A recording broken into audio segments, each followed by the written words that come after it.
KCET students option entry ಮಾಡೋಕೆ ಹೋದಾಗ unauthorised access ಅಂತ ಬರ್ತಾ ಇದೆಯಾ, ಅಥವಾ ಫೀ ಪೇ ಮಾಡಿದ್ರು ಮತ್ತೆ ಫೀ ಪೇ ಮಾಡಿ ಅಂತ ತೋರಿಸ್ತಾ ಇದೆಯಾ? ಇನ್ನು ಕೆಲವರಿಗೆ ಪೆಸ್ಟ್ ಕಾಲೇಜ್ ಅಥವಾ ಬೇರೆ ಕಾಲೇಜಸ್ ಆಪ್ಷನ್ ಲಿಸ್ಟ್ ಅಲ್ಲಿ ಕಾಣಿಸ್ತಾ ಇಲ್ಲ ಅಂತ ಮೆಸೇಜ್ ಮಾಡ್ತಾ ಇದ್ದೀರಾ. ಸೊ ಈ ಎಲ್ಲ ಕ್ವಶನ್ಸ್ಗೆ ಆನ್ಸರ್ ಮಾಡ್ತೀನಿ. ಫಸ್ಟ್ ವಿಡಿಯೋಗೆ ಒಂದು ಲೈಕ್ ಮಾಡಿ ಅಂಡ್ ಸಬ್ಸ್ಕ್ರೈಬ್ ಮಾಡ್ಕೊಳ್ಳಿ. First of all, unauthorised access ಅಂತ ಬಂದ್ರೆ ಪ್ಯಾನಿಕ್ ಆಗಬೇಡಿ.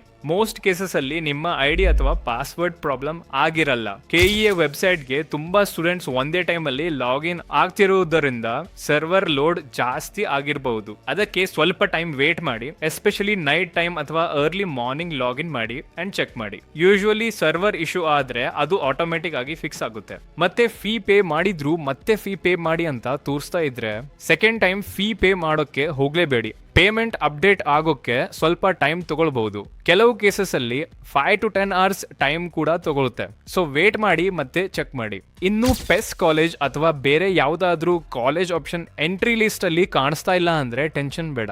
ಕೆಲವೊಮ್ಮೆ ಸೀಟ್ ಮ್ಯಾಟ್ರಿಕ್ಸ್ ಡೀಟೇಲ್ಸ್ KEAಗೆ ಅಪ್ಡೇಟ್ ಆಗಿಲ್ಲ ಅಂದ್ರೆ ಆ ಕಾಲೇಜ್ ಟೆಂಪರರಿ ಆಗಿ ಕಾಣದೇ ಇರಬಹುದು. ಅದಕ್ಕೆ ನೀವು ಆಪ್ಷನ್ ಎಂಟ್ರಿ ಸ್ಟಾಪ್ ಮಾಡಬೇಡಿ. ಸದ್ಯಕ್ಕೆ ಲಿಸ್ಟ್ ಅಲ್ಲಿರೋ ಕಾಲೇಜಸ್ ನ ನಿಮ್ ಪ್ರಿಯಾರಿಟಿ ಪ್ರಕಾರ ಅರೇಂಜ್ ಮಾಡಿ ಸೇವ್ ಮಾಡ್ಕೊಳ್ಳಿ. ನಂತರ ಆ ಕಾಲೇಜಸ್ ಆಡ್ ಆದ್ಮೇಲೆ ಬೇಕಾದ್ರೆ ಕರೆಕ್ಟ್ ಪ್ರಿಯಾರಿಟಿಗೆ ಮೂವ್ ಮಾಡಬಹುದು.